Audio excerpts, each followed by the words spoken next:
ഇന്നത്തെ സമൂഹത്തിലെ ബന്ധങ്ങളിലെ വിള്ളലുകൾക്കൊരു കാരണം I am right and you are wrong, ഞാൻ പറയുന്നത് ശരിയും നീ പറയുന്നത് തെറ്റുമാണ് എന്ന നിലപാടാണ്.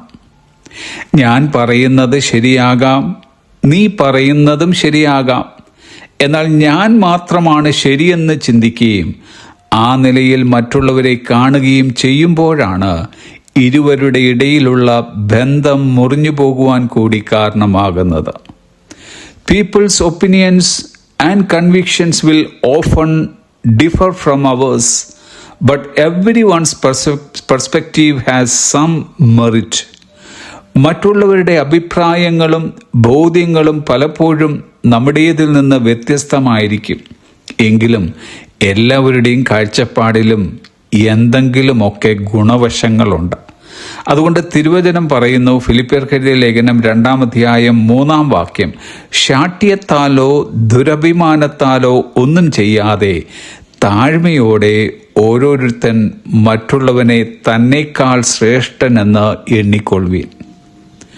നമ്മുടെ മുന്നിൽ നിൽക്കുന്ന വ്യക്തിയെ സ്നേഹിക്കുന്നതിനേക്കാൾ പ്രധാനം ഒരു വാദം ജയിക്കുക എന്നതാണ് നമ്മിലെ ശാഠ്യവും ദുരഭിമാനവും. എന്നാൽ ശാഠ്യത്തെക്കാൾ ദുരഭിമാനത്തെക്കാൾ താഴ്മ പിന്തുടരാൻ ക്രിസ്തു വിശ്വാസികളോടായി ബൈബിൾ ആജ്ഞാപിക്കുന്നു.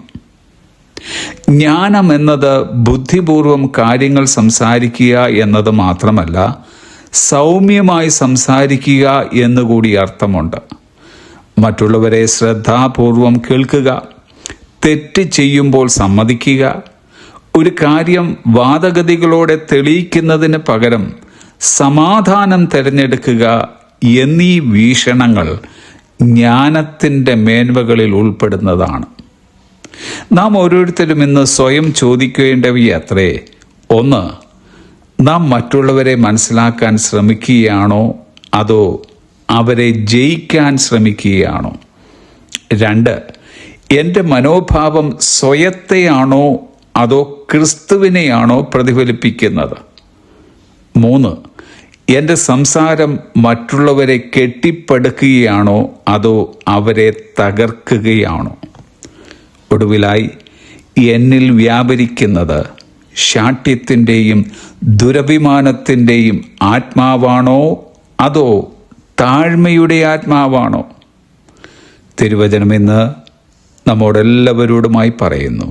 എഫേസ്യർക്കെഴുതിയ ലേഖനം 4-ാം അധ്യായം 2-ാം വാക്യം, പൂർണ്ണ വിനയത്തോടും സൗമ്യതയോടും ദീർഘക്ഷമയോടും കൂടെ നടക്കുകയും സ്നേഹത്തിൽ അന്യോന്യം പൊറുക്കുകയും ആത്മാവിൻ്റെ ഐക്യത സമാധാന ബന്ധത്തിൽ കാപ്പാൻ ശ്രമിക്കുകയും ചെയ്യുവീൻ.